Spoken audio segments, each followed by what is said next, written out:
আসসালামু আলাইকুম। তো আশা করি সবাই ভালো আছেন। আমিও আপনাদের দোয়ায় ভালো আছি। তো আজকে আমি আপনাদের সাথে শেয়ার করব সাধারণভাবে একটা কামিজ কিভাবে কাটিং করতে হয় এবং সেলাই করতে হয়।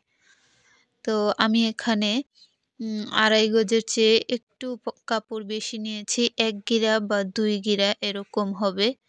তো কাপড়টিকে দেখুন আমি সুন্দরভাবে ৪ টা ভাঁজে ভাঁজ করে নিচ্ছি। তো করার সময় অবশ্যই খেয়াল রাখতে হবে আপনার যেন বডির মাপটা সুন্দরভাবে এক্সট্রা কাপড় সহ আসে। তো দেখুন খোলা সাইড বিপরীত দিকে আর বন্ধ সাইড আমার দিকে রেখে আমি কাপড়টিকে ভাঁজ দিয়ে নিয়েছি। তো কাঁধ বরাবর এখন আমি একটা সোজা দাগ দিয়ে নিলাম, কাপড়টা যাতে বাঁকা-তেড়া না হয়। তো দেখুন আমি গলার মাপ ২.৫ ইঞ্চি চওড়া এবং কাঁধ বরাবর ৪ ইঞ্চি, মোট ৬.৫ ইঞ্চিতে আমি পুটের মাপ দিয়ে নিলাম। তো পুটের মাপ অনুযায়ী আমরা আরমোলের মাপটাও দিয়ে নিব সেম ভাবে। তো এখন আমরা বডির মাপ নিব। তো বডির মাপ এখানে আমার ৩৪ ইঞ্চি। তো ৩৪ কে ৪ ভাগে ভাগ করলে ৮.৫ হয়। তাই আমি ৮.৫ ইঞ্চিতে একটা দাগ কেটে আর ১ ইঞ্চি এক্সট্রা নিয়ে নিলাম। তো এখন আমরা ১৩ ইঞ্চিতে হিপের মাপটা দিয়ে নিলাম। তো ১৩ ইঞ্চির মাঝ বরাবর ৬.৫ ইঞ্চি মাপ আসে, সেই মাপে আমি আরেকটা দাগ দিয়ে নিলাম। এই দাগগুলো থেকে আমি বডির মাপ নিয়ে নিব। তো আমাদের হিপের মাপ ৩৫, তো আমি ৮.৫ এর একটু বেশি করে নিয়ে নিলাম আর ১ ইঞ্চি এক্সট্রা। আর পেটের মাপ হচ্ছে ৩০, তাই ৭.৫ ইঞ্চিতে আমি দাগ কেটে ১ ইঞ্চি এক্সট্রা সহ দাগগুলো মিলিয়ে নিলাম দেখুন। তো এখন আরমোলের মাপটাও দাগটা দিয়ে শেপটাও দিয়ে নিলাম। তো আমাদের বডি ড্রয়িং করা শেষ। এখন আমরা ঘেরের মাপটা কেটে নিব। তার জন্য এখানে দেখুন আমি ২২ ইঞ্চি ঘেরের জন্য ১১ ইঞ্চিতে দাগ কেটে আর ১ ইঞ্চি এক্সট্রা দাগ দিয়ে নিলাম। এখন আমরা হিপের মাপ বরাবর এই ঘেরটা মিলিয়ে দাগ কেটে নিব।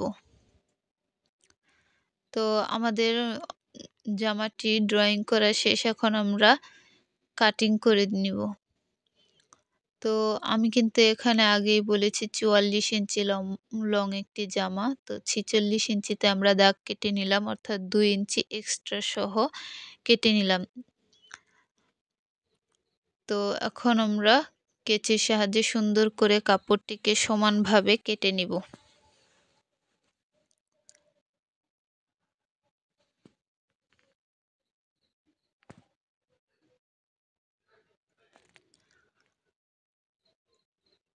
তো আমাদের কামিজটি কাটিং করা শেষ। এখন আমরা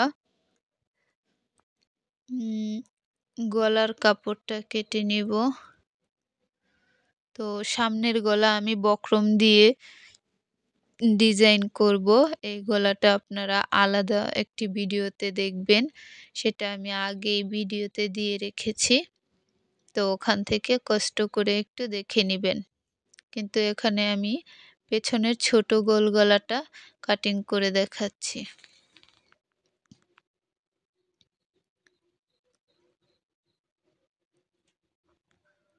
তো এখন আমরা হাতার কাপড় কাটিং করব। হাতার মাঝ বরাবর কিন্তু জোড়া পড়বে, যার কারণে এখানে আমাদের ৪ টা পার্ট হবে হাতার জন্য।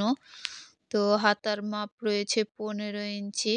তো আমি এখানে ২ ইঞ্চি এক্সট্রা সেলাই সহ ১৭ ইঞ্চি কাটিং করে নিব। তো হাতা কাটিং করার জন্য প্রথমে কাপড়টিকে সমানভাবে ভাঁজ দিয়ে নিতে হবে। আর ৪ টা পার্টের একটা সাইড যেন একদম সমান থাকে, যে পার্টে আমরা জোড়া দিব। তো এখানে আমি একটা সোজা করে দাগ কেটে নিলাম। তো দেখুন ১৫ ইঞ্চি মাপ রেখে আমরা ১৭ ইঞ্চিতে একটা দাগ কাটবো, কারণ ২ ইঞ্চি এক্সট্রা সেলাইয়ের জন্য। তো ৩ ইঞ্চি এক্সট্রা নিয়ে আমরা শেপটাও দিয়ে নিব। তো তার আগে একটা দাগ দিয়ে নিলাম জোড়ার দাগটা। তো দেখুন 5.5 ইঞ্চি মুহুরি রেখে আমরা এখন হাতার শেপটা দিয়ে নেব।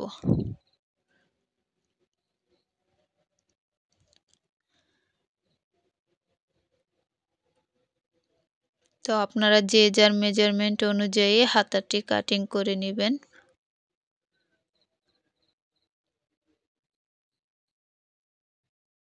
তো আমার এখানে হাতা কাটিং করা হয়ে গেছে। এখন আমরা পেছনের যে ছোট করে গোল গলাটা কাটলাম সেটার জন্য আলাদা একটা পট্টি কেটে নিতে হবে।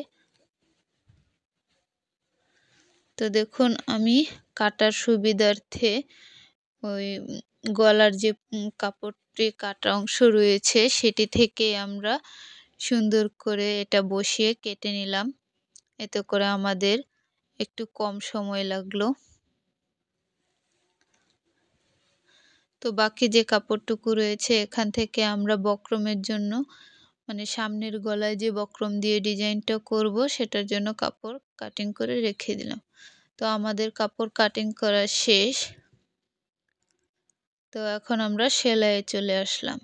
তো আমি আগেই কিন্তু বলেছি সামনের গলার ডিজাইনটা অন্য ভিডিওতে দেখে নিতে হবে। তো দেখুন এখন আমি পেছনের গলার কাপড়টিকে কিনার দিয়ে ভাঁজ দিয়ে সেলাই দিয়ে নিলাম। তো এখন আমরা গলাটি জয়েন্ট করে নিব।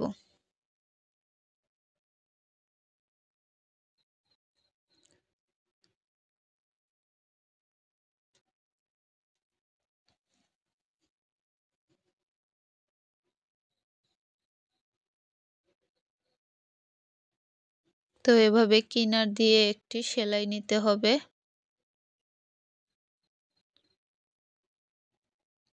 তো এখন আমাদের যেটা করতে হবে গলার কাপড়টিকে ছোট ছোট করে কাটিং করে নিতে হবে। কাটিং করার সময় যেন সেলাই না কেটে যায় সেদিকে লক্ষ্য রাখতে হবে।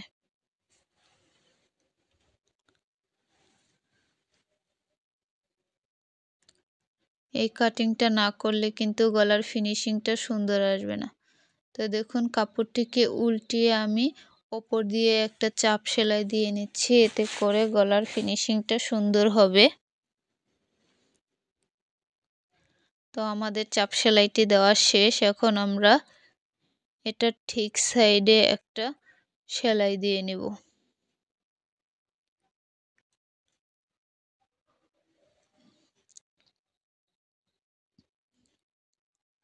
তো এখন আমরা ওপর দিয়ে আরেকটা চাপ সেলাই দিয়ে নেব।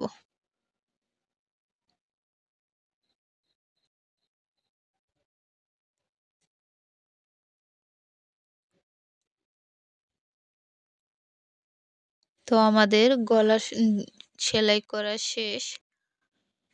তো সামনের গলা আমি আগেই সেলাই করে রেখেছিলাম। তো দেখুন এখন আমরা কাঁধ জয়েন্ট দিব। তো কাঁধ জয়েন্টের সময় অবশ্যই খেয়াল রাখবেন ঠিক সাইডগুলো যেন ভিতরের দিকে পড়ে আর উল্টো সাইডগুলো যেন বাহিরের দিকে থাকে। তো দেখুন 1/2 ইঞ্চি রেখে আমরা সেলাইটা দিয়ে নিব। তো কাঁধ জয়েন্টের ক্ষেত্রে কিন্তু অবশ্যই 2টা করে সেলাই দিতে হবে। সেম ভাবে আমরা আরেকটি সাইডেও জয়েন্ট করে নিব। তো এখন আমাদের যেটা করতে হবে সাইড জয়েন্ট দিতে হবে। তো সাইড জয়েন্ট করার ক্ষেত্রেও কিন্তু আমরা 1 ইঞ্চি এক্সট্রা কাপড় রেখে তারপর সেলাই করব।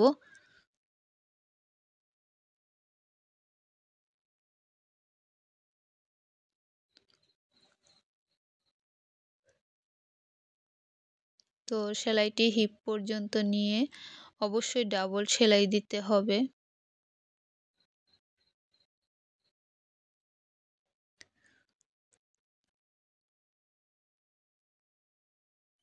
তো সেম ভাবে কিন্তু আমরা আরেকটি সাইডেও জয়েন্ট করে নিব।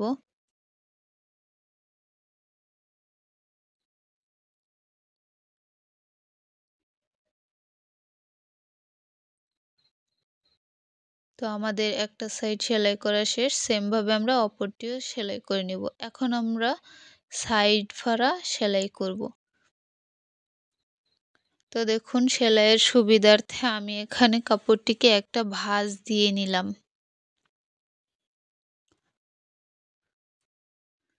এই ভাঁজটা দিয়ে নিলে সেলাই করতে সুবিধে হয়।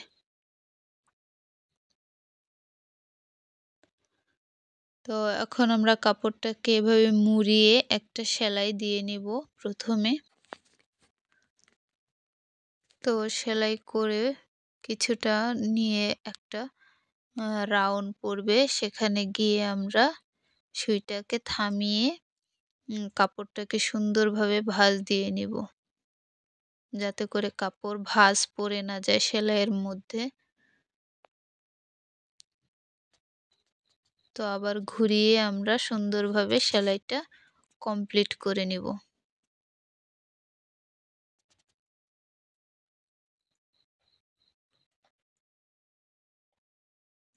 তো আমার সেলাইটা দেওয়া কমপ্লিট। এখন আমরা কাপড়টাকে উল্টো করে নিব, অর্থাৎ ঠিক সাইডে এনে কিনার দিয়ে আরেকটা চাপ সেলাই দিয়ে নিব। তো চাপ সেলাইটা কিনার দিয়ে নেওয়ার সময় অবশ্যই খেয়াল রাখবেন যাতে করে সবটার মধ্যেই কাপড়টা একদম সমানভাবে সেলাইটা যায়, এতে করে দেখতে সুন্দর লাগবে। তো দেখুন আমরা ঘুরিয়ে পুরো সেলাইটা নিয়ে আসলাম। তো আমার সাইড সেলাই করা শেষ। সেম ভাবে আমরা অপর দিকের সাইড পাড়া সেলাই করে নিব। তো এখন আমরা ঘেরের যে অংশটুকু রয়েছে সেটা সেম ভাবে ২ টা সেলাই দিয়ে নিতে হবে। সাইডে যেভাবে সেলাই দিয়েছেন ঠিক অমনভাবেই প্রথমে একটা সেলাই নিবেন, তারপর ঠিক সাইডে এনে আরেকটা চাপ সেলাই দিয়ে নিবেন।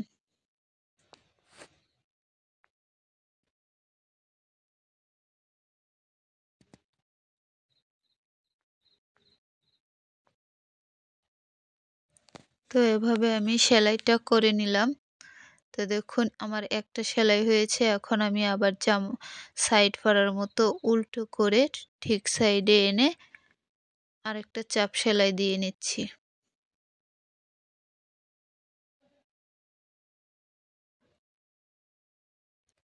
তো আমার ঘেরের কাপড়টা সেলাই করা শেষ।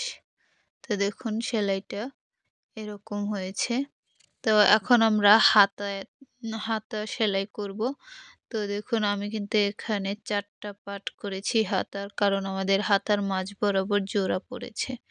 তো প্রথমে আমরা ঠিক সাইডগুলো ভেতরের দিকে রেখে জোড়ার সেলাইটা দিয়ে নিব। জোড়ার সেলাইয়ে অবশ্যই ২ টা করে সেলাই দিবেন। আমি এখানে একটা করে দেখালাম। তো এখন মুহুরির অংশে সেলাই। তো মুহুরির অংশে সেলাই ঠিক জামার ঘেরটা যেভাবে আমরা সেলাই করেছি ঠিক অমনভাবেই একটা সেলাই দিয়ে তারপর আরেকটা সেলাই দিয়ে নিতে হবে।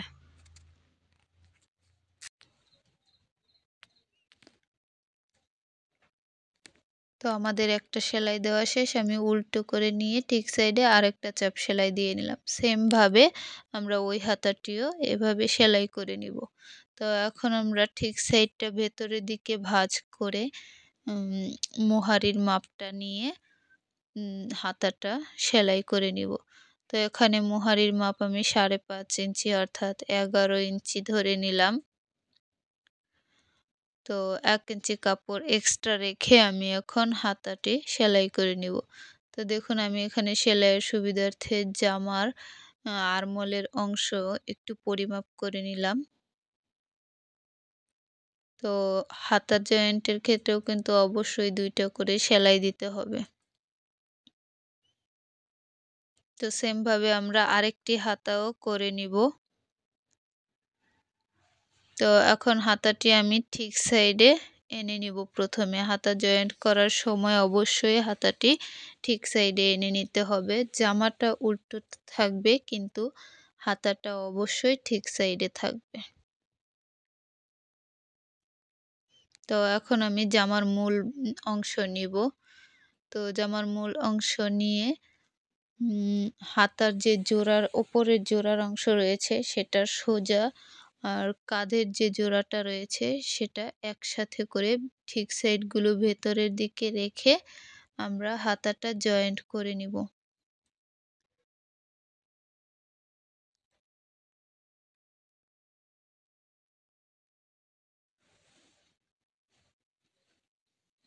তো 1/2 ইঞ্চি কাপড় এক্সট্রা রেখে সেলাইটা দিয়ে নিতে হবে। তো এই জয়েন্টের ক্ষেত্রেও কিন্তু অবশ্যই 2টা করে সেলাই দিতে হবে। তো আমার হাতা জয়েন্ট করা শেষ।